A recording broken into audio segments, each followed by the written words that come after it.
শুধু চাকরি খাবো মনোভাব নিয়ে কোর্ট কখনো চলতে পারে না। আগে দেখতে হয় সত্যি সত্যি করাপশন হয়েছে কিনা, চাকরিটা রাখা যায় কিনা। That is the main distinction line between this bench and other bench. অত্যন্ত ব্যালেন্স জাজমেন্ট, ভীষণ ভালো জাজমেন্ট হয়েছে এবং সেই জাজমেন্টে 32,000 লোকের চাকরি রেখেছেন।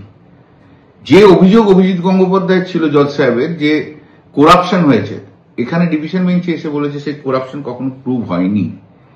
আনপ্রুভ একটা অ্যালিগেশনের উপরে কখনো এত লোকের চাকরি যাওয়া যায় না এবং যারা 9 বছর ধরে চাকরি করছে তাদের এভাবে চাকরি খাওয়া যায় না। ভীষণ ভালো জাজমেন্ট হয়েছে। জাজমেন্টটা অ্যাঙ্গেল আমি শুনেছি, প্রতিটি পয়েন্ট খুব ভালোভাবে ডিল করেছে।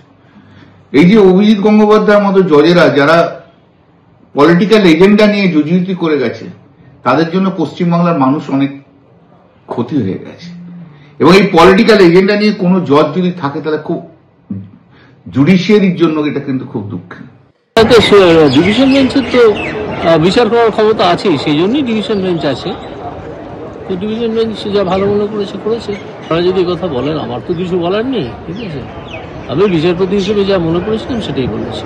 সে তো করতেই পারেন, পার্থক্য তো আছেই, এই গ্রাউন্ডে এটা সেটিসফাইড হয়েছে, সেই গ্রাউন্ডগুলো আমি জানতে পারলে তখন আমি কিছু বলতে পারি। তিনি বলতেই পারেন, আমার কি বলার আছে, এটা আমার কিছু বলার নেই। সরাসরি কথা বলবো, সৌভিক মজুমদার আমাদের প্রতিনিধি রয়েছেন। যখন সৌভিক কোর্ট এই কথা বলে যে দীর্ঘ 9 বছর চাকরি করার পর এদের চাকরি যদি বাতিল করা হয় তাহলে পরিবার নিয়ে এই 32,000 প্রাথমিক শিক্ষকের বাঁচা মুশকিল হয়ে যাবে, এইটা স্পষ্ট হয়ে যায় যে মানবিকতার দৃষ্টিভঙ্গিতে কোর্ট তাদের চাকরি বহাল রেখেছে। আজকে এই নির্দেশ দিতে গিয়ে সিঙ্গেল বেঞ্চের রায় খারিজ করতে গিয়ে আর কি বলল কোর্ট? দেখো, এই যে রায় আজকে কলকাতা হাইকোর্টের ডিভিশন বেঞ্চের তরফ থেকে দেওয়া হয়েছে, সেই রায়ের দুটো দিক রয়েছে। একটা, যেমন তুমি বলছিলে যে একটা মানবিক দিক কলকাতা হাইকোর্টের তরফ থেকে বিচার করা হয়েছে, সেটা যেমন একটা দিক, তার পাশাপাশি সিঙ্গেল বেঞ্চের যে রায় ছিল তার আইনি দিকটাও কলকাতা হাইকোর্ট বিচার করে দেখেছে। এখন তুমি জানো যে আইনি দিকের যে অংশের কথা বলা হচ্ছে, সেখানে কিন্তু মাননীয় ডিভিশন বেঞ্চের বিচারপতিরা বলছেন যে এখনো পর্যন্ত সিবিআই চূড়ান্ত সিদ্ধান্ত উপনীত হতে পারেনি যে এই যে 32,000 শিক্ষকের চাকরি বাতিল হয়েছিল, এই 32,000 শিক্ষকের প্রত্যেকে তারা এই দুর্নীতির সঙ্গে যুক্ত কিনা, বা তারা যদি কেউ এই দুর্নীতির সঙ্গে যুক্ত হয়ে থাকেন তাহলে সেই দুর্নীতিতে এই 32,000 শিক্ষকের ভূমিকা কি ছিল, সেইটা এখনো পর্যন্ত সিবিআই এর তরফে নিশ্চিত করে বলা সম্ভব হয়নি। এবং তার পাশাপাশি কলকাতা হাইকোর্টের এটা পর্যবেক্ষণ হচ্ছে যে দুর্নীতির অভিযোগ করা হচ্ছে, সেই দুর্নীতির অভিযোগ মূলত প্রাথমিক শিক্ষা পর্ষদের দিকে করা হচ্ছে। প্রাথমিক শিক্ষা পর্ষদ এই দুর্নীতি করেছে বলে অভিযোগ করা হচ্ছে।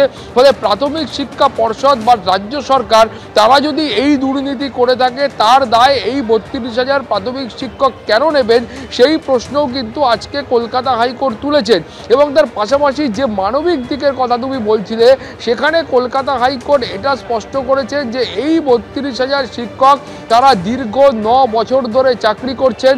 ফলে এই মুহূর্তে তাদের চাকরি যদি বাতিল করা হয় তাহলে সেই 32,000 শিক্ষক এবং তাদের পরিবারের ওপর একটা বিরূপ প্রতিক্রিয়া পড়বে।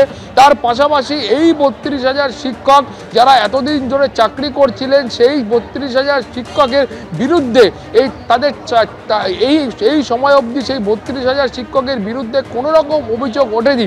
তোমার মনে থাকবে যখন স্কুল সার্ভিস কমিশনের 26,000 চাকরি বাতিল মামলায় যখন বিচার পর্ব চলছিল, একেবারে শুরু থেকে শেষ পর্যন্ত যারা চাকরি হারিয়েছেন তাদের তরফের আইনজীবীরা এটাই বলেছিলেন যে এই শিক্ষকদের বিরুদ্ধেও কিন্তু কোনো রকম দুর্নীতির অভিযোগ বা তারা কর্তব্যে গাফিলতির অভিযোগ সেটা কিন্তু প্রমাণিত হয়নি এবং তারা কাজ করছেন না, সেই অভিযোগও কিন্তু কেউ তোলেননি।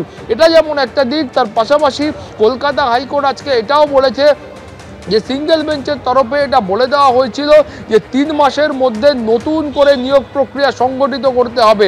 ফলে ডিভিশন বেঞ্চ মনে করছেন যে এই অবস্থায় দীর্ঘ 9 বছর পরে এই নতুন করে যে একটা নিয়োগ প্রক্রিয়া সংগঠিত করা বা নতুন করে পরীক্ষা নেওয়া, সেটাও কিন্তু যুক্তিসঙ্গত নয়।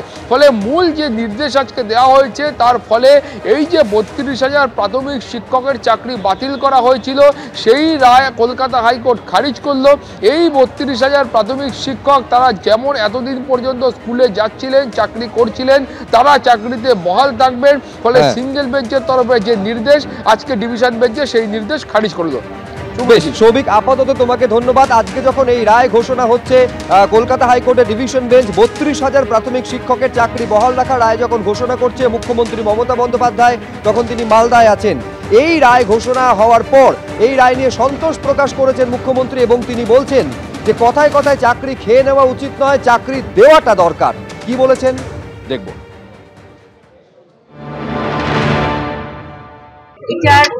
বিচারের মতো করবে, বিচারকে আমরা শ্রদ্ধা করি। সুতরাং আমি সবচেয়ে খুশি যে আমার চাকরিরত ভাই বোনেরা তাদের চাকরিটাকে সুরক্ষিত করতে পেরেছে, বিচাররা জাস্টিস পেয়েছে এবং তাদের পরিবারগুলো সেভ হয়েছে। কথায় কথায় কোর্টে গিয়ে চাকরি খেয়ে নেওয়া তাকে তো ঠিক নয়, আমাদের চাকরি দেওয়া দরকার, খেয়ে নেওয়া দরকার। এই যে মানবিক দিক থেকে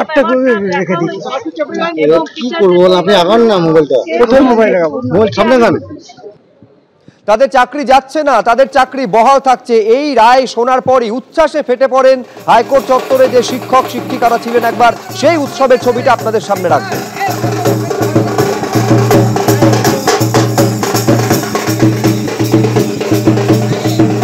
এবং এই ছবি দেখা গিয়েছে শহর থেকে জেলা, রাজ্য জুড়ে। আমডাঙ্গার ছবি দেখছেন।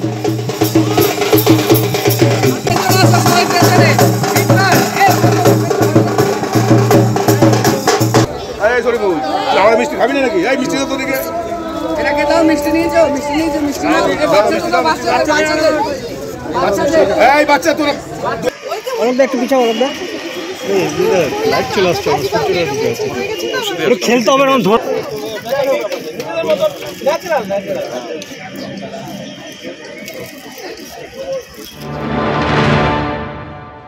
জয় মিথ্যাকে কোনো থামানো যায় না।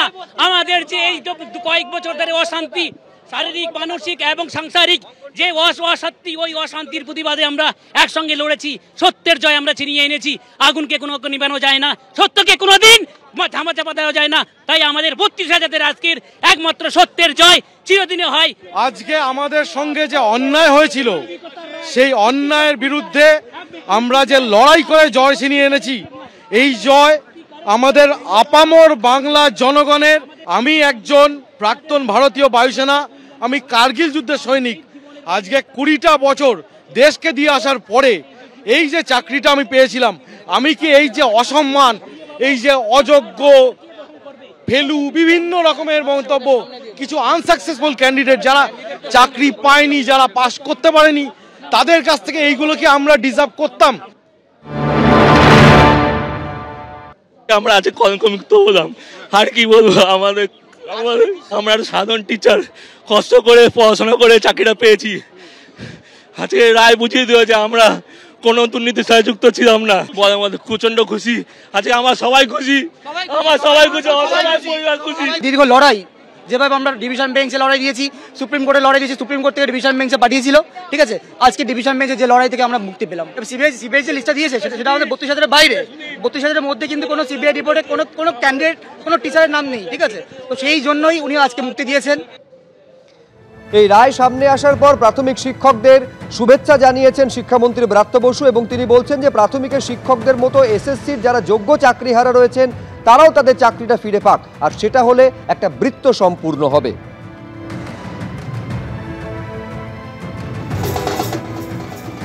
আমি প্রথমেই মহামান্য আদালত তাদের ধন্যবাদ জানাবো। আমি